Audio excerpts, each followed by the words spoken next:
Bienvenidos, mi nombre es Mariela Alonso, soy docente investigadora de la Facultad de Artes de la Universidad Nacional de La Plata y en esta ocasión estoy acompañando a una estudiante avanzada de la carrera de Artes Plásticas en la presentación de lo que es parte de un proyecto de adscripción que estamos desarrollando en el marco de Historia de las Artes 3, una materia obligatoria para las distintas carreras de Artes Plásticas. Hola Valentina, ¿cómo estás?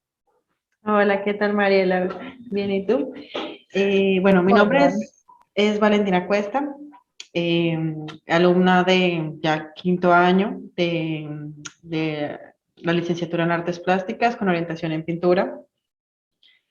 Bueno, en sí, el proyecto de investigación se titula Estatuas abatidas en Colombia, un acto descolonial que reivindica la memoria de los pueblos. Eh, ¿Te parece si nos compartís de dónde surge este objeto de investigación?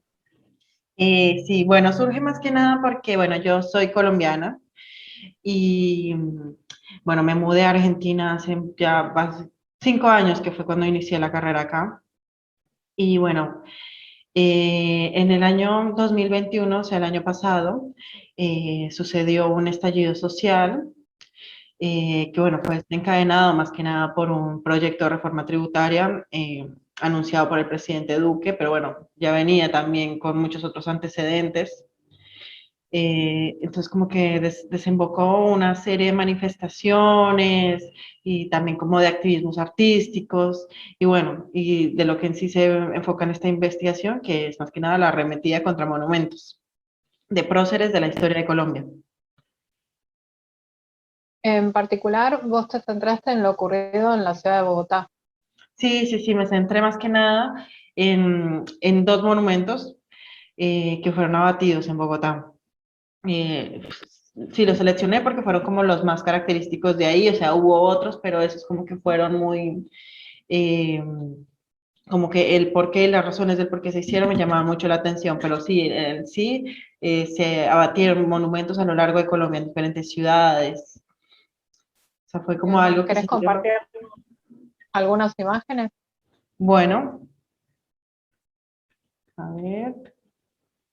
¿A qué se refiere esta idea de lo abatido? Porque en realidad no es que se demolieron. Cuando hablo de abatir monumentos me refiero a eso, tanto ya sea como, bueno, algunos sí fueron derribados, otros fueron, no sé, intervenidos, como acá, por ejemplo, en este ejemplo que se ve que fueron como intervenidos artísticamente, ya sea a través de murales, grafitis, palabras, y también incluso llegaron a incendiar parte de un monumento, o sea, el abatimiento viene en diferentes formas, ya sea o fracturándolo, dañándolo, o también como reapropiándose en sí de esos monumentos por parte de la ¿Cuáles ciudadanía son o los diferentes dos, colectivos. cuáles son los dos monumentos que vos elegiste en particular? Yo elegí este, que es el Monumento a los Héroes. Aquí, bueno, aquí se ve más o menos cómo quedó después de ser abatido.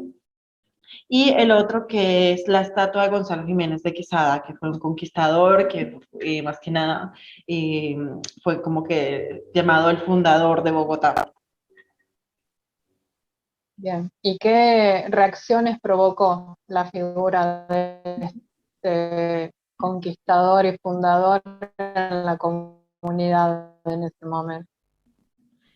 Y bueno, en los dos monumentos como que vimos casos diferentes, ¿no? Porque, por ejemplo, el monumento a los héroes, bueno, este como que en sí lo que es que era como un monumento que se hizo como intentando resaltar y glorificar a soldados que habían participado en las guerras de independencia de los países más que nada bolivarianos, ¿no? Los que independizó Bolívar.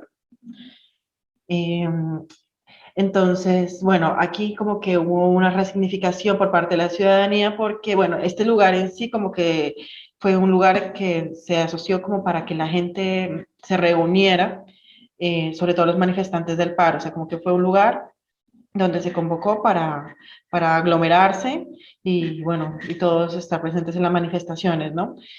Eh, y es así como que la gente se apropió de este mismo monumento y volvió a resignificar la palabra de lo que significa héroes. Aquí, por ejemplo, pusieron el número 6.402. 6.402 es el número de desaparecidos, digo, de falsos positivos que se registran hasta el momento. Entonces, como poner esos falsos positivos en un lugar también de héroes, como reapropiarse quiénes son los héroes para ellos, ¿no? También, por ejemplo, aquí está ¿Querés la palabra guerreras contarnos, ancestrales. ¿Cómo? querés contarnos qué son los falsos positivos para los que por ahí no están en tema? Bueno, los falsos positivos, como dando un resumen así muy amplio, es básicamente como en un gobierno en particular, que fue en el de Álvaro Uribe Vélez, estuvo muy presente en la lucha contra las guerrillas, sobre todo contra las FARC, ¿no? Entonces, ese gobierno eh, solía como glorificarse mucho diciendo, bueno, este es el número de bajas que tenemos de guerrilleros contra las FARC. Decía, bueno, hay mucho número de bajas. Posteriormente se hizo una investigación y se dieron cuenta que en realidad esas bajas no eran de guerrilleros, eran campesinos, era gente que vivía así en los campos, indígenas, afrodescendientes, niños, jóvenes, que simplemente se les asesinó, se les puso uniformes de guerrilleros y se les hizo pasar por guerrilleros, por eso se llaman falsos positivos. Entonces, sí, así como muy a gran escala. Entonces, Una de bueno, las acciones, claro, entonces una de las acciones comunitarias de 2021 tuvo que ver con este blanqueamiento de lo que vos decís, ¿no? De quiénes deberían ser considerados héroes, la necesidad de exacto, problematizar el concepto de héroe y también la necesidad en ese sentido de problematizar la idea de monumento, ¿no? Hoy charlábamos antes de esta pequeña reunión acerca de la importancia de diferenciar dentro de todo el arte público, que a veces tiene una valoración distinta para lo que todavía considera vandalismo, ¿no? Esto que exacto. vos estás mostrando de las acciones del 21 a veces podría ser considerado vandalismo, tiene una nomenclatura para algunas expresiones del arte urbano que sigue considerando vandalismo, como el graffiti, algunos murales, el stencil, algunas intervenciones que todavía tienen que estarse defendiendo y explicando su condición de arte y su condición de expresión de un pensamiento crítico contra lo monumental, que parece que siempre está en el pasado y que nunca puede ser ni revisitado, ni criticado, ni interpelado, ¿no? Porque Exacto. parece haber establecido una verdad universal y para siempre. Sí, exactamente, estos monumentos así vistos como, bueno, intocables, que no sé, como que tiene que haber una distancia con los espectadores, pero que bueno, la ciudadanía no lo hizo, y más en este marco que era el marco de manifestaciones, como que se apropiaron de eso, le dieron otro significado. Y lo que tú dices, como que resignificaron la palabra héroe, como diciendo, bueno, a mí, por ejemplo, todos estos soldados que aparecen aquí es de una historia que a mí me vienen contando.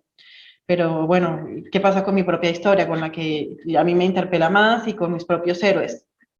Entonces aquí como que se señaló, por ejemplo, una de las cosas que más se criticó acá fue que se abatió precisamente el monumento de Bolívar, que estaba aquí justamente donde dice el Bolívar Libertador, había una estatua ecuestre, y bueno, esa fue incendiada. Entonces como que hubo mucho revuelo de por qué, si él fue nuestro libertador, pero también es eso, como criticar esa mirada de la historia que nosotros nos vendieron, de Bolívar el libertador, ¿no? Pero no ver como otros puntos de vista, otras historias en donde lo plasman de una forma totalmente diferente. Y bueno, Más que nada, no porque necesariamente sea solamente esa figura, sino también porque se está tratando de reivindicar la idea de que la idea de héroe individual es la que también necesita caducar, ¿no? Que es necesario problematizarla y empezar a entender que no puede haber heroicidades individuales, que en todo caso las sociedades lo que necesitan es pensarse desde lo colectivo, desde lo comunitario, desde lo solidario. Por eso también nosotras empezamos a trabajar desde las teorías descoloniales que reivindican lo comunitario, especialmente los feminismos comunitarios, porque también en estos monumentos había un borramiento de todo aquello que consideraban minorías, que en realidad no son minorías, porque el concepto de minoría también es algo que es construido desde lo hegemónico como el concepto de desierto. Ni las mujeres son minorías, ni las comunidades indígenas o originarias o los afrodescendientes son minorías, ni las sexualidades divergentes o diversas son minorías. Lo que pasa es que las clases hegemónicas siempre intentan dividir, ¿no? Y establecer una categorización que establezca que esas identidades tienen que estar siendo consideradas en menor importancia porque son menos representativas, ¿no? Sí, Un poco exactamente. también el cuestionamiento de esas masculinidades blancas, únicas, Sí, exactamente, que porque caracterizan precisamente el los siglo próceres que se representan aquí, exacto, es lo que tú dices, son varones hegemónicos que generalmente no se tuvieron una formación europea. Entonces, como que sí, en cambio, los otros que también estuvieron involucrados en esas batallas, que fueron la mayoría, como que son invisibilizados y dejados de lado en esa historia, que también es historia de ellos. de El otro monumento que analicé fue el de la estatua de Gonzalo Jiménez de Quesada, que esta, bueno, sí fue un poco más polémica porque esto sí fue un accionar directo de comunidades indígenas, en que lo derribaron e incluso hicieron como, o sea, una comunidad en particular que fue la comunidad Misak, eh, lo derribó porque lo veían como, bueno, él fue glorificado como el fundador de Bogotá, ¿no? Conquistador de Bogotá. Pero bueno, esos son territorios que ya antes estaban habitados. Para fundarlo tuvo que empezar una campaña de exterminio contra comunidades que ya estaban ahí. Otra de las comunidades que son sí, los muiscas, porque aparte ellos eran los que más estaban como presentes en ese territorio, era la población mayoritaria y fueron los que más fueron exterminados. Entonces ellos lo que hicieron fue, ese, después de que se realizó, bueno, ese abatimiento, ellos después solicitaron como no sé, a la administración de Bogotá, si les permitían volver a tener el monumento para realizar una acción simbólica más tipo estilo ritual, que era como hacer ellos lo llamaban como un eh, acto funerario para despedir, como bueno, lo que hizo este hombre contra la comunidad, todo lo que los lastimó, pero dejar ir eso atrás. Y como para ir cerrando entonces, lo que vos has logrado, digamos, es empezar a trabajar aquellas imágenes de la historia colombiana en un sentido amplio, que forman parte del imaginario nacional colombiano, pero también que forman parte de los espacios, tanto físicos como simbólicos, ¿no? Que protagonizan de algún modo o tienen un cierto protagonismo en los escenarios cotidianos de las personas, que si no cuestionan ese imaginario, si no cuestionan ese uso del espacio público, de algún modo no están cuestionando, no están pudiendo problematizar su pasado.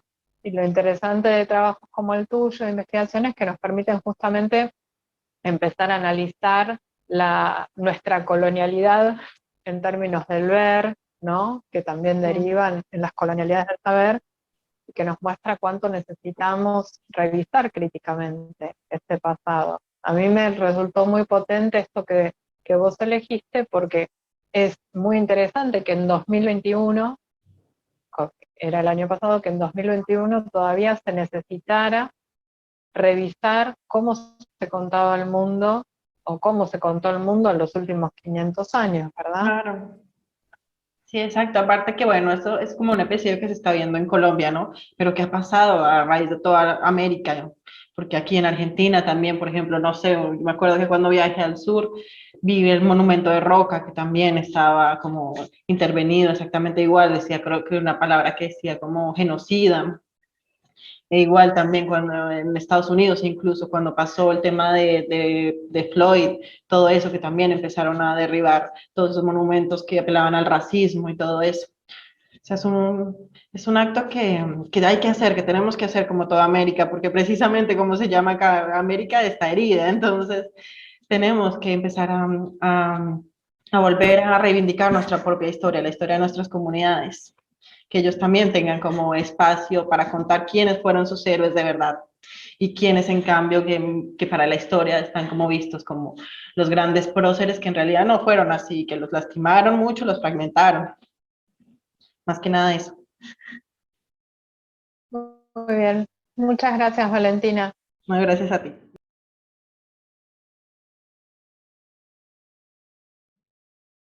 O tema dessa comunicação é artistas afro-brasileiros na exposição Afro-Americanos no México, que ocorreu de 2019 a 2020, sob curadoria de Cláudio Carreiras. A exposição reuniu 70 artistas dos diversos países latinos americanos e um total de 400 obras. O curador quis mostrar que esses países, né, que foram colonizados, pessoas foram escravizadas e o racismo, como foram por muitas vezes, não esses artistas, mas a cultura afro-latina foi invisibilizada. Aqui é uma vista geral, né, da exposição no Museu Amparo. Essa também é mais uma vista geral da exposição, e uma das artistas brasileiras, né, que eu trouxe para falar, Angélica Das Manai, ela trabalha com fotografias, né, num projeto cromático, que ela reúne voluntários, né, ela fica num lugar por 3 dias, e vai fotografando essas pessoas. Ela combate o racismo através das fotografias que mostram, que falavam antes que as pessoas eram negras, brancas ou asiáticas. Ela quer mostrar que existe diferenças, né, dessas tonalidades, né, de pele, que como geralmente a raça branca, né, era considerada como superior, então justamente isso que ela quer combater, né, nas obras dela, que ela vai mostrando isso, né, através dessa diversificação, né, de tonalidades cromáticas na obra dela. A Mauro Brisigliati também, né, fez essa fotografia, né, que está no acervo do MAN de São Paulo. Ela fotografou 3 negras e ela foi a primeira fotógrafa a não sexualizar as mulheres negras brasileiras, né, nessa fotografia, né, ela trabalhando também com fotografia preto e branco, mostrando, né, essa mulher, como a gente pode ver que está um pouco, né, na fotografia sentada, colocada para frente, então ela trabalha diferentemente, né, de outros fotógrafos da época. Ela trabalha disso, de mostrar a mulher negra e o espaço que ela ocupa, né, dentro da sociedade. O José Medeiros, ele também é um fotógrafo, e ele quis mostrar como que é esse ritual, né, de candomblé, que é uma religião afro-brasileira no Brasil, para leigos. Então ele entra, ele vai no terreiro, conversa com a mãe de santo, e ele fotografa essas mulheres, essas que estão iniciando, né, no ritual, né, do candomblé. A Luísa Dor também fez fotografias. Ela conhece a Maísa, que é essa menina que está na fotografia, que ela mora numa favela em São Paulo, e ela estava com vestido verde na primeira fotografia que ela fez, e ela estava no concurso de Miss Brasil, que tem o concurso de Miss Brasil e o concurso de Miss Brasil Infantil de jovens negras, que é para incentivar justamente a participação dessas meninas negras no concurso. E ela vai fotografando, que é um projeto em progresso, né, várias fotografias, e aí, no final, a Maísa ganha esse concurso. O Jones Andrade, em O Mestiço, de 2017, ele faz essa pesquisa dele, que é em cima de um livro que existiu, que tem, né, que foi feito de um antropólogo, o Charles Wigre, que é um antropólogo americano, que foi financiado pela Unesco, junto com a Universidade da Colômbia, ele vem para o Brasil e ele contrata o Pierre Verguet para fazer fotografia das pessoas, e ele mostrava essas fotografias para as pessoas e perguntava o que vocês acham disso, o que vocês acham daquilo. E as pessoas que foi concluído no livro dele, que as pessoas que mostravam assim, quando a pessoa era branca, que elas eram mais bonitas, pareciam ser mais honestas, e quando era negra, fala que elas eram mais trabalhadoras. E aí o Jones de Andrade desconstrói isso, né? Ele vai para um lugar, pede para as mulheres, as pessoas, né, se colocarem em diversas posições na fotografia, e depois ele coloca essas frases, né, do livro soltas, né, ele coloca as fotografias também sobre o papelão, que é um material barato, e coloca as frases do livro de Charles Wiggle soltas, né, para descontextualizar esse conceito racista que foi feito do Charles Wiggle, né, que no Brasil, quando ele veio fazer, foi em 1949, depois da Segunda Guerra Mundial. O Charles Wiggle veio, e o Brasil era conhecido como um país da democracia racial, que é um conceito que foi cunhado pelo Arthur Ramos e foi muito difundido pelo Gilberto Frei. Então, nesse livro dele, que ele fez, né, de raças e classes sociais, mostra um grande racismo que tinha no Brasil, né, que foi invisibilizado por muito tempo, e justamente isso que o Jones Andrade desconstrói com essa obra dele. O Eustáquio Neves, nessa obra dele sem título, né, Boa Aparência, né, Boa Presença, ele retrata sobre anúncios que tinha na época do período colonial, sobre pessoas escravizadas, quando estavam sendo vendidas, né, de boas aparência, até a atualidade, né, de ofertas de emprego que põem pessoas com boa aparência, excluindo muitas vezes as pessoas negras. E ele também se coloca nessas fotografias justamente para criticar, né, a questão do racismo com esses textos. Aqui, né, na visão da exposição, a obra dele, né, Boa Presença aqui do lado, né, a obra da artista Rosana Paulino, que ela é uma artista, ela é uma mulher, ela é uma professora, então ela trabalha com essas questões do racismo, não somente, né, na parte da arte, mas ela também como professora, ela como mulher, e por causa que o negro, né, foi muitas vezes, né, invisibilizado dentro da arte brasileira, não só da arte brasileira, mas dentro da arte, né, internacional. E o Bruno Moraes e a Cristiane Mida, eles fazem esse trabalho, né, Midnight at the Crossroads, eles vão para a África, né, para Benin, vão para Cuba, para o Brasil e para o Haiti para pesquisar a figura do Exu, né, em Cuba é o Eleguá, que ele é representado como uma criança. No Brasil, né, na Umbanda, ele já é visto, né, representando ele como um malandro.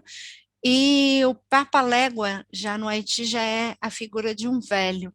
Então, esse é o trabalho que eles, né, representam. Se vocês quiserem ver, né, um vídeo, né, sobre a exposição, tá? Tem em espanhol nesse endereço do YouTube, falando, mostrando justamente isso da presença, né, da importância, né, desses artistas afro-americanos, né, para mostrar a questão da arte negra, né, que foi invisibilizada por causa do racismo que ocorreu durante séculos, e a importância que esses artistas discutem, né, das mais variadas formas de arte para mostrar a questão da presença negra, da questão do racismo e a questão da visibilidade dos artistas negros.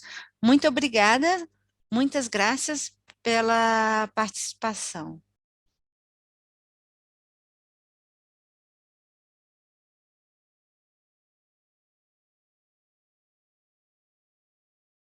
Hola, mi nombre es Dolores García Campodónico, soy egresada de la Facultad de Artes de la UNLP. Quería empezar agradeciendo el espacio que me brindan desde el segundo Simposio Internacional de Arte y Descolonialidad. Para esta oportunidad quiero compartir el trabajo de graduación que realicé en el 2021 para egresarme de la licenciatura en Artes Plásticas de la facultad. El trabajo lo titulé LAT 3J Sur, coordenadas afectivas para evitar la trama geopoética en tiempos de Warmi Pachacuti. Se trata de una producción teórico-plástica conformada por una cartografía de 2 metros por 1,50, una producción audiovisual, 5 ilustraciones digitales y un texto escrito. El trabajo está montado en una página web, ya que me egresé cuando todavía no habíamos regresado a la presencialidad. Bien. A través del trabajo lo que busqué problematizar básicamente son los modos de habitar, los modos de habitar el territorio, el espacio-tiempo, pero pensando particularmente desde la crítica que hacen las corrientes descoloniales y feministas. O sea, estas corrientes lo que se proponen es pensar críticamente el periodo histórico moderno colonial, así como revisar los alcances que tienen en la vivencia actual, donde sigue operando una lógica acorde con el paradigma moderno, occidental, patriarcal, logocéntrico. Entonces yo parto de ese escenario teórico, de ese marco teórico, y me centro particularmente en el trabajo de dos autoras, que son Silvia Rivera Cusicanqui, socióloga boliviana aymara, y Rita Segato, antropóloga argentina. Son dos autoras que me interesan particularmente porque no solo se posicionan desde la crítica descolonial y feminista, sino que también trabajan con propuestas pedagógicas para repensar las formas de habitar, que es lo que me interesa abordar en esta producción. Entonces, teniendo en cuenta lo dicho, yo parto, para realizar esta producción teórico-plástica, yo parto de pensarnos en un escenario social marcado por este paradigma moderno, occidental, patriarcal, colonial, logocéntrico, que, como sostiene Segato, conduce a una vivencia social y ambiental cruel, porque es una vivencia que está marcada por la racialización de los cuerpos, la violencia sistemática contra aquellas construcciones identitarias que no responden a la norma masculina, heterosexual, blanca, clase media, y además no es solo una crueldad que impacta contra otredades humanas, sino que también contra otras formas de vida, lo que explica la crisis ambiental y ecológica que vivimos actualmente. Entonces, mi manera de plantear otras formas de habitar desde una conciencia descolonial y feminista fue partiendo de la selección de dos fenómenos que abarcan la dimensión macropolítica y micropolítica, jugando un poco con el binomio de lo público y lo privado, lo colectivo y lo personal, y la retroalimentación que estas dos dimensiones tienen, que son Ni Una Menos, que es el fenómeno macropolítico, público y colectivo, y acciones que a mí me resultaban significantes dentro del pensamiento descolonial y feminista, pero más de carácter cotidiano o personal.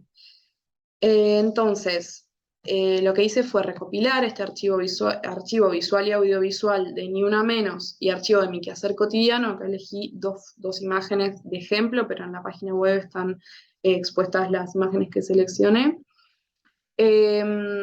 Entonces recuperé estas acciones, este archivo, que me remite a estas prácticas que responden a una politicidad femenina.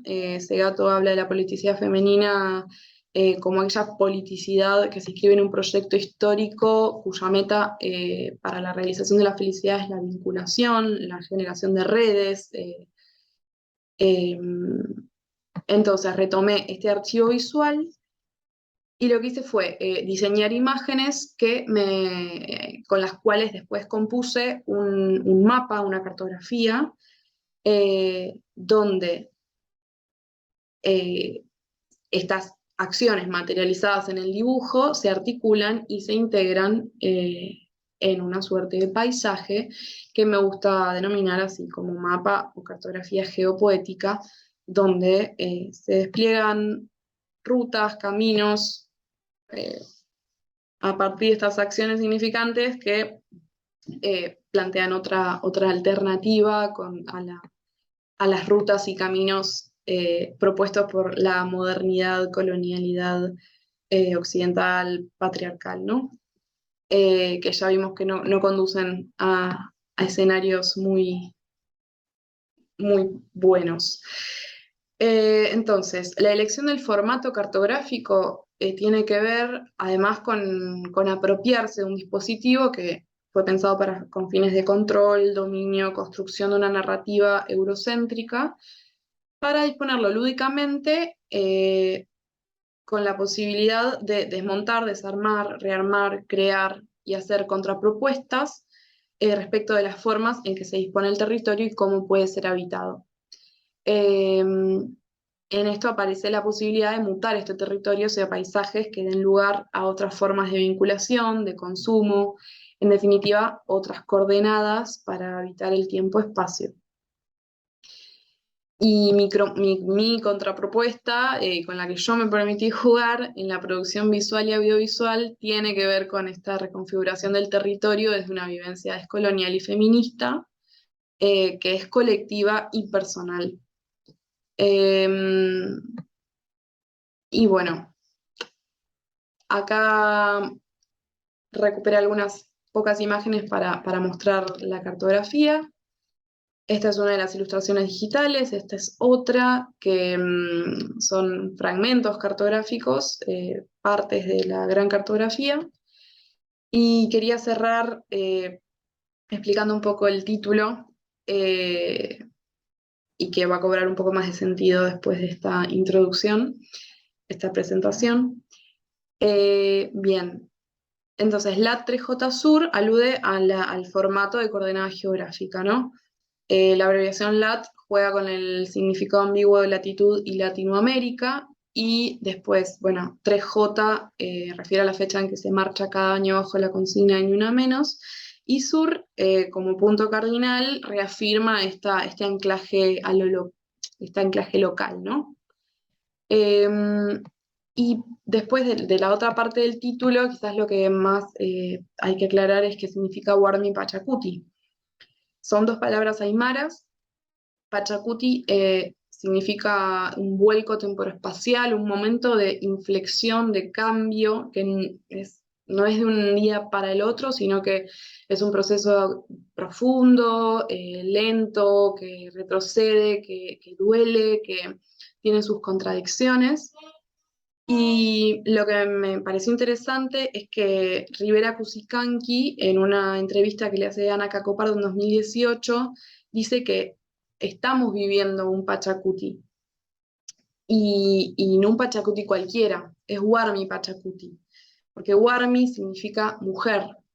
Y Rivera Cusicanqui afirma que este tiempo es de Warmi Pachacuti porque es un tiempo para darle la vuelta al logocentrismo, al androcentrismo, a las formas masculinas de organización, que son las que diseñan paisajes de crueldad, siguiendo a lo que plantea Rita Segato.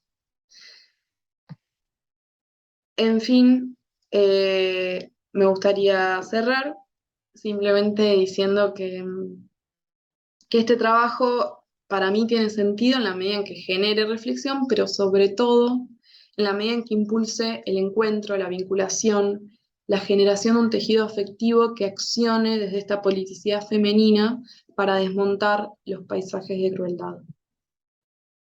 Muchas gracias.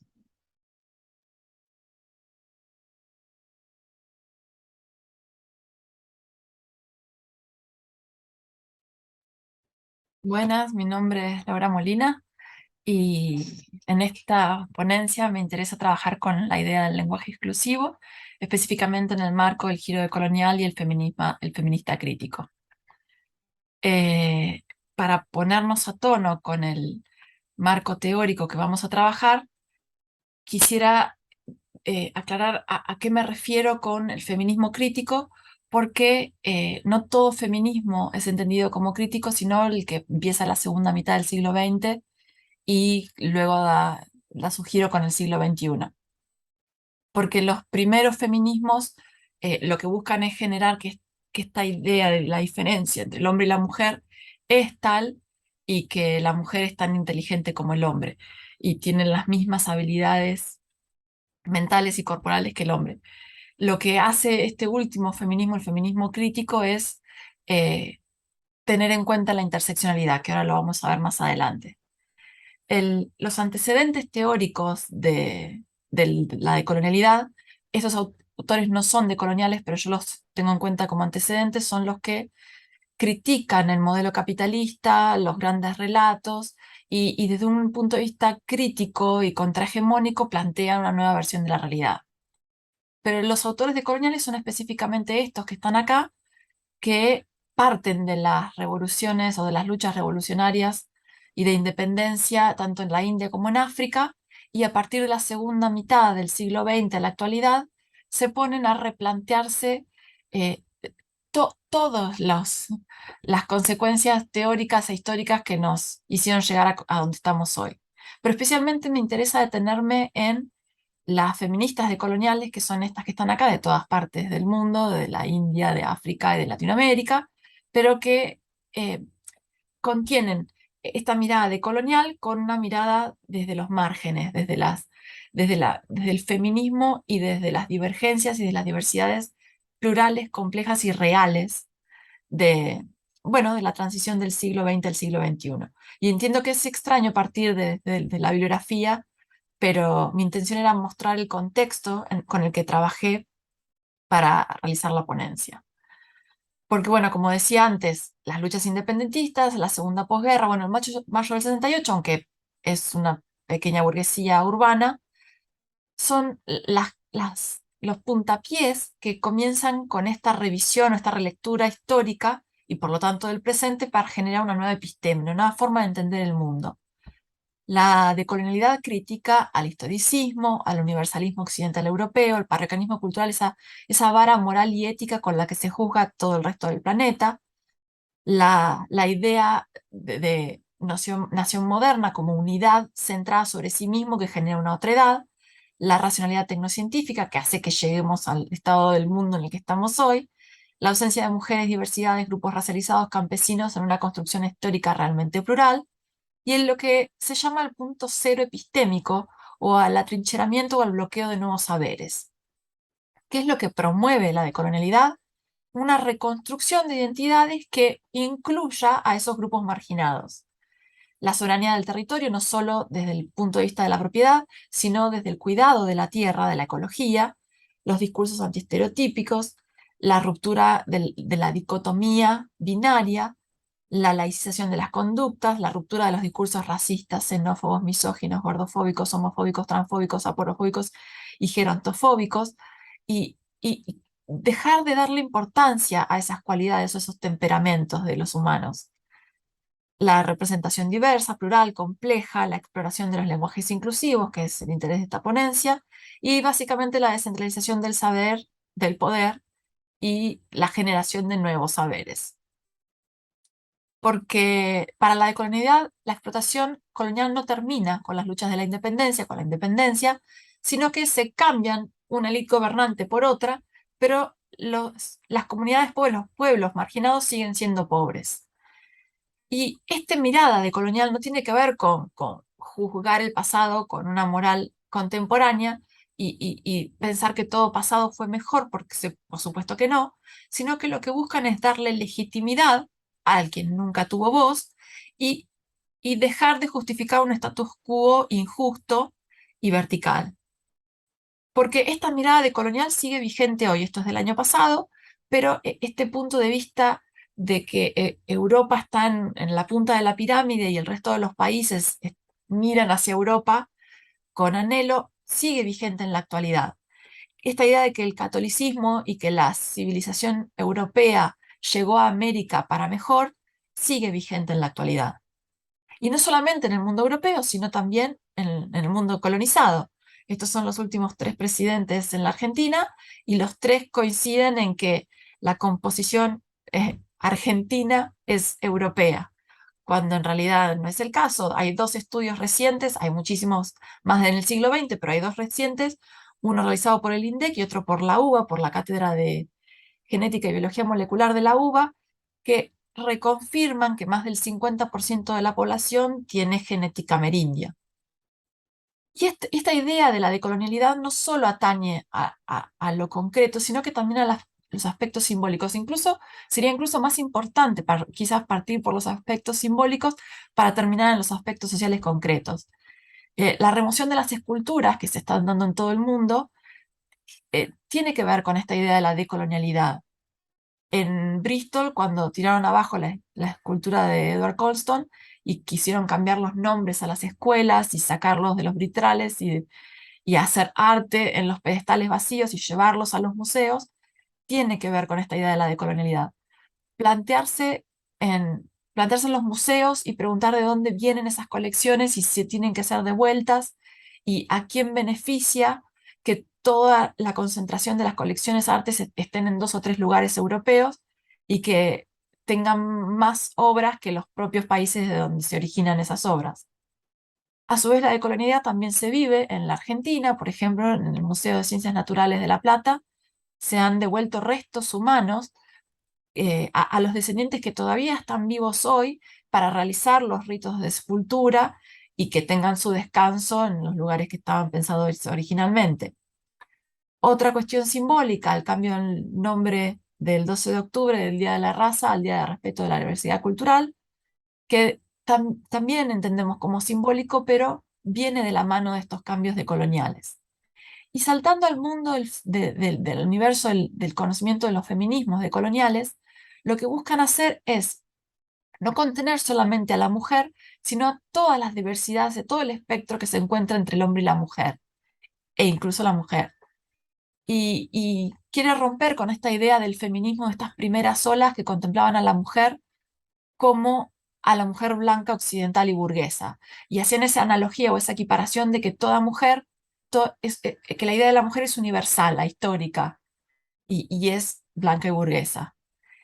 Lo que busca romper el feminismo decolonial es con la idea de raza y con la idea de género, y quitarle la importancia a estas características, a estos temperamentos.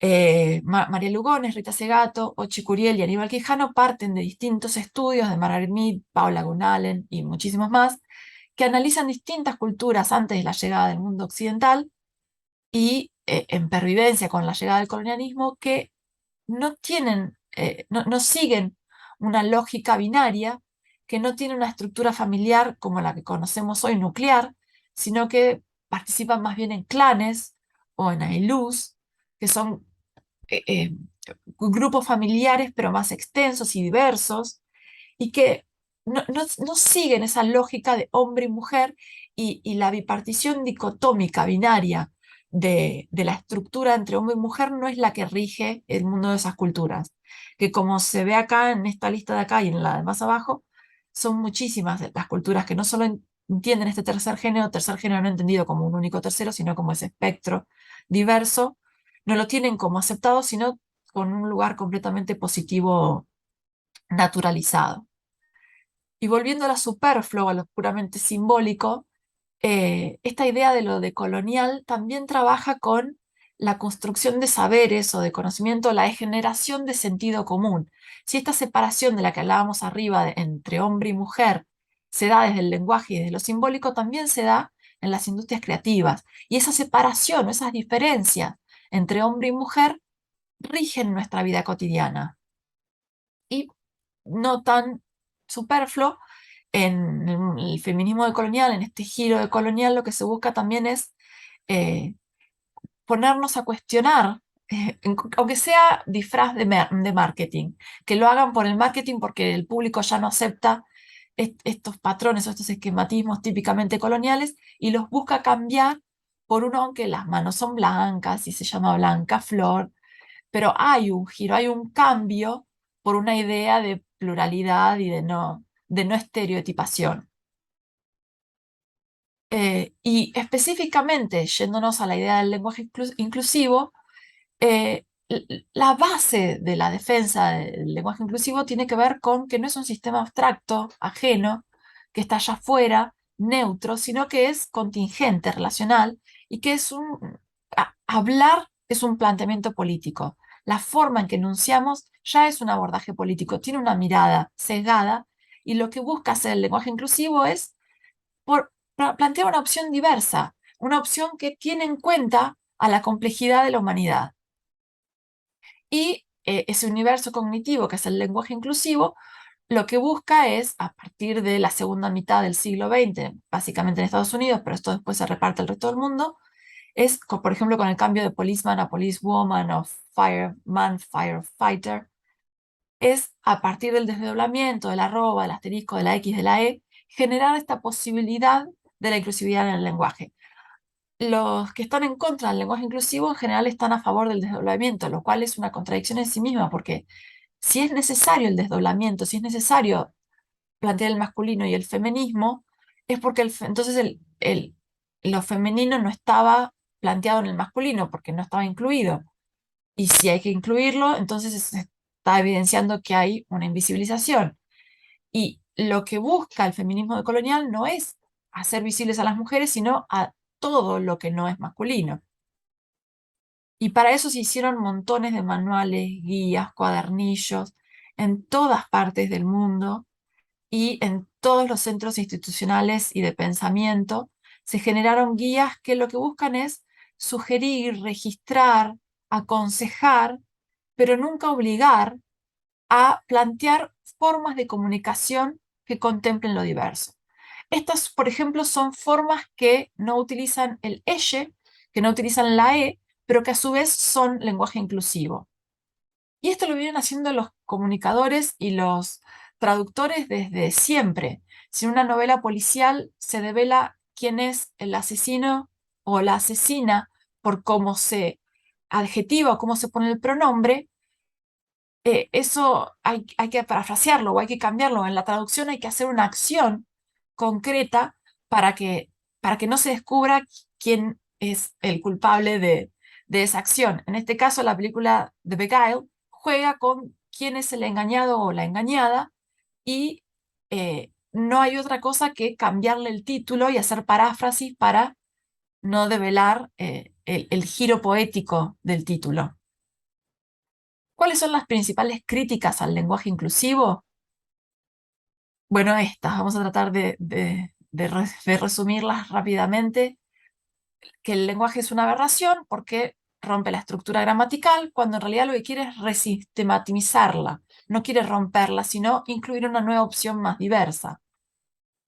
Si hay chicos que dejan la escuela, ¿cómo nos vamos a poner a pensar en estas nimiedades? Eso es una falacia lógica porque no nos podemos no podemos entonces pensar en cambiar el discurso hasta que no se acabe el hambre, hasta que no estemos todos escolarizados. No significa que no podamos hacer una cosa porque haya que hacer otra.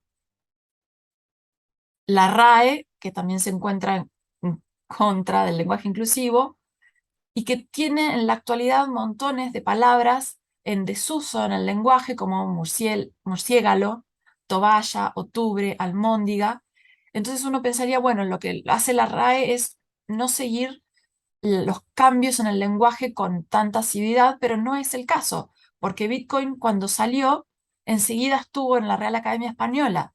Hay una cuestión política por la que la Real Academia Española no quiere poner elle o genia en femenino. Se tiene que decir ella es una genio, porque no se puede decir ella es una genia. Y eso es una postura política, cuando el Le Robert y el Merriam-Webster, internacionalmente hablando, ya incluyen el elle o esos pronombres como el they o el gen, que no contiene femenino o masculino, sino que es plural, plural en el sentido de diverso. Lo que está planteando la Real Academia Española es una postura política. Después llegó la dictadura del lenguaje inclusivo. El lenguaje inclusivo no quiere romper con la gramática y obligar a todos a salir a hablar en lenguaje inclusivo. Lo que quiere hacer es abrir un pantallazo, abrir una posibilidad y el que quiere lo utiliza y el que quiere no. Lo mismo con lo de que se acaba la familia, se acaba el hombre y la mujer y el hombre es todo lo malo y de nuevo, es una sugerencia que darle derechos a una persona no significa quitarle derechos a otra.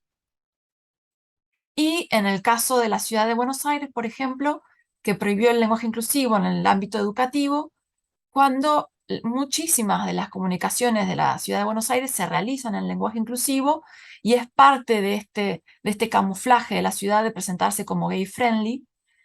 Para eso hay muchísimo material para tener en cuenta específicamente la ley sobre identidad de género, pero hay muchísimos manuales, cuadernillos que plantean, incluso para alumnos de primaria y secundaria, la idea de la transexualidad y por qué la transexualidad requiere su propio pronombre. todo este material que está disponible y es público está tomado del sistema educativo de la Ciudad de Buenos Aires, dirigido por Horacio Rodríguez Larreta, y ese es el material que se puede utilizar para responder sus propias inquietudes. En conclusión, lo que busca el lenguaje inclusivo es partir desde el aspecto simbólico para rebalsar en los aspectos sociales concretos, por ejemplo, el aumento de llamadas al número 144, y aunque esto no va o hablar en lenguaje inclusivo no va a resolver los problemas finales, es un avance hacia hacia la justicia social, hacia otorgar derechos a quienes no lo tienen. Y ahora comenzaremos el debate sobre el lenguaje inclusivo. Gracias por el tiempo. Hasta luego.